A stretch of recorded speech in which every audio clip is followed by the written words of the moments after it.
bisa ada perbedaan ini, gitu kan? Kalau bukan ego kita masing-masing. Nah, ego itu yang apa? Tempatnya apa? Ego itu tempatnya apa? Gitu kan? Iya. Nah, ketika kita merasa diri kita paling benar, berarti kita sudah dikuasai oleh ego kita secara tidak sadar. Kalau sadar ya nggak bakalan menyalahkan orang lain. Gitu.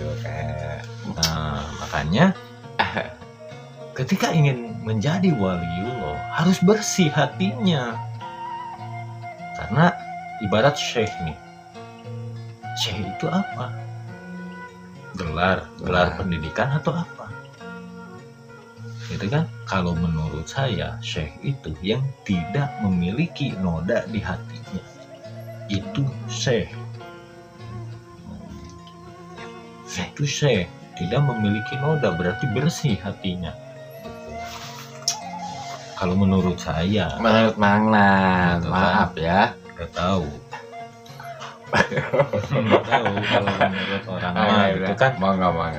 Nah, saya mah pasti selalu salah. Saya mah tidak merasa paling benar kan, makanya menurut saya. Menurut Gitu. saya, bodo amat.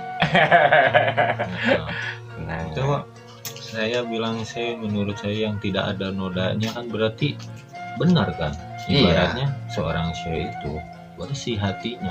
Emang saya salah ngomong itu. Kalau syekh yang hatinya tuh masih kotor, nah itu kan sama saja saya dengan apa? Tidak percaya sama syekh. Iya. Syekh itu yang memiliki hatinya itu bersih.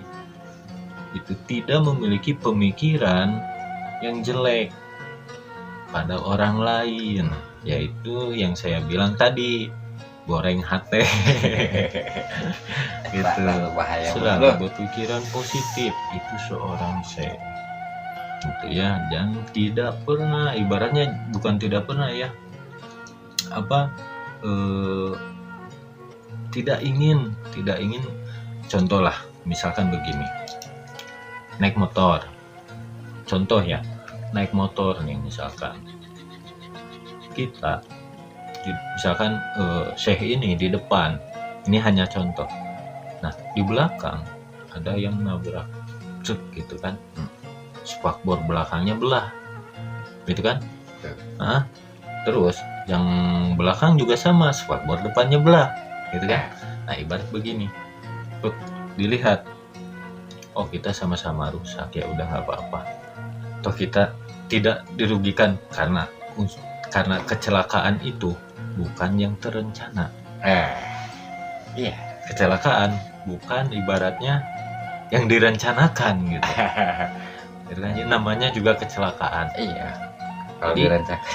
Jadi apa intinya? Jadi kan tidak ada ibaratnya hatinya jelek ke orang lain, ke orang yang menabraknya gitu. Karena tahu tabrakan itu atau kecelakaan itu bukan sesuatu yang disengaja ibaratnya.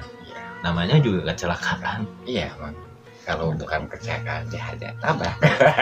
Itu contoh saja. Contoh kecilnya ya, Iya, teman contoh ya. saja. Itu aja. Jadi bersih gitu. Nah, Tidak ada rasa ingin minta ganti. Iya. Itu karena merasa dirinya tidak salah, ditabrak orang akhirnya minta ganti. Nah. Kan kebanyakan tuh orang-orang tuh begitu. iya pasti. Kenapa seorang syekh dijadikan panutan?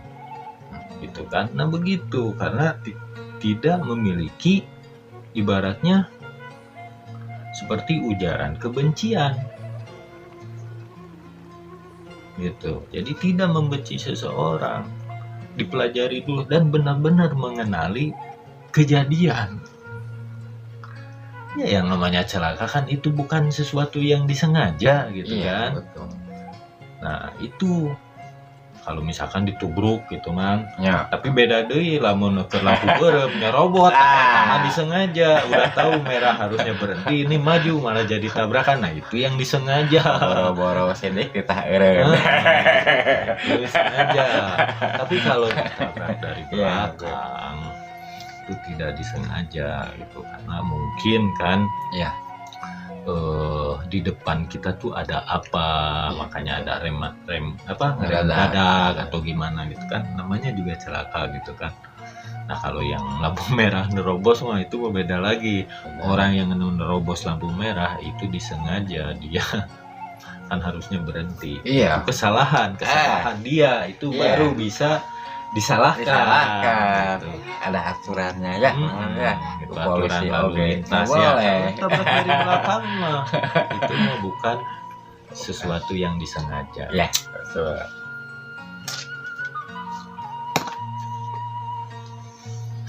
Nah, ibaratnya seperti itu ketika ingin menjadi waliullah mah. Nah, jadi harus benar-benar bersih hatinya. Nah, itu ketika posisi kalau dalam yang saya bilang Trisula Weda, bocah angon. Nah, itu bocah angon itu begitu dibersihkan tuh hatinya, ibaratnya Dikuras. di laundry gitu supaya benar-benar bersih. Tapi di sini itu paling sulit posisinya. Kenapa paling sulit? Karena banyak yang tidak kuat akan cobaan ini, Mang. Gitu. Banyak yang tidak kuat. Ketika kuat menghadapi hinaan, cacian makian atau iri dengki atau apa, ibaratnya dikucilkan orangnya. Ketika itu kuat, ya nanti diuji lagi, gitu kan, yang lebih besar. Nah harus siap mental. Nah di sini harus siap mental ketika ingin menjadi waliullah. Kenapa ingin menjadi wali? Kenapa harus dibersihkan terlebih dahulu gitu kan? Seorang waliullah kan harus mengenal Allah. Mengenal Allah itu harus bersih hatinya, manya hatena kotor. Ya, betul. Benar tuh Mang. Karena seseorang dilihat dari itu Mang. Nah di situ. Dan kenapa banyak waliullah ya ketika mudanya beragajul Mang. Itu jadi pertanyaan. Kenapa? Ya. Enya Beragajul. Banyak yang ibarat pemabuk lahnya. Edun Pokoknya mah reman-reman Mang. dibiarkan Bener.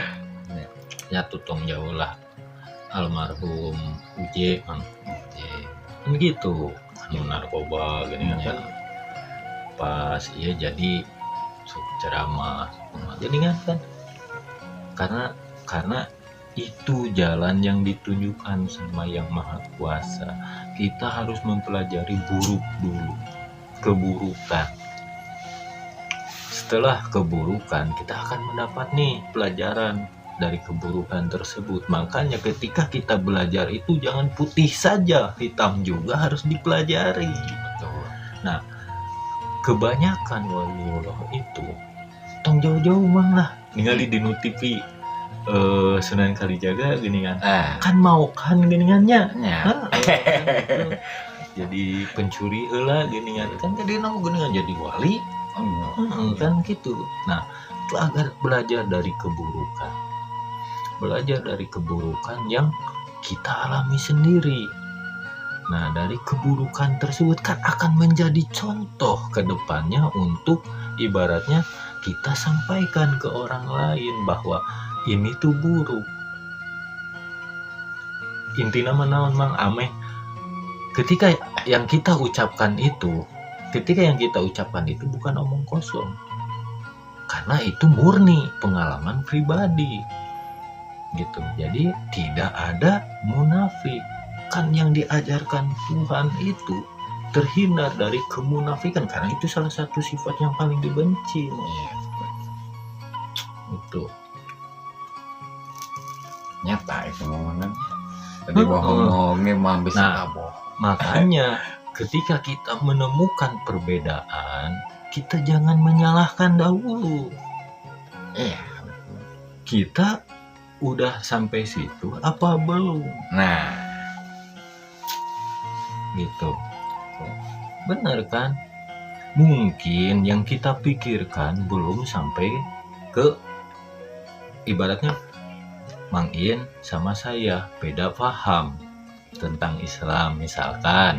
iya. Nih, ya, yang saya pahami segini, yang saya jelaskan gini misalkan. Mang In belum nyampe ke sini. Ya, Ya. akhirnya apa ya? Karena Mang In belum bisa menguasai hawa nafsu atau egonya, menyalahkan saya. Saya salah. Pemikirannya itu salah, pemahamannya tentang Islam salah. Itu kata Mang In. Nah, padahal dari perbedaan itu kita saling belajar. Kalau misalkan saya ibaratnya pengetahuannya lebih tinggi dari Mang In, kita udah tahu bahwa kita tuh ibarat saya nih, saya tuh ternyata pengetahuannya lebih jauh daripada Mang In. Itu positifnya. Mang In yang harus dipelajari. Saya tuh nggak kepikiran ke sana, ternyata ini bisa begini ya. Cari alasannya kenapa bisa begitu. Lebih baik bertanya daripada sesat di jalan.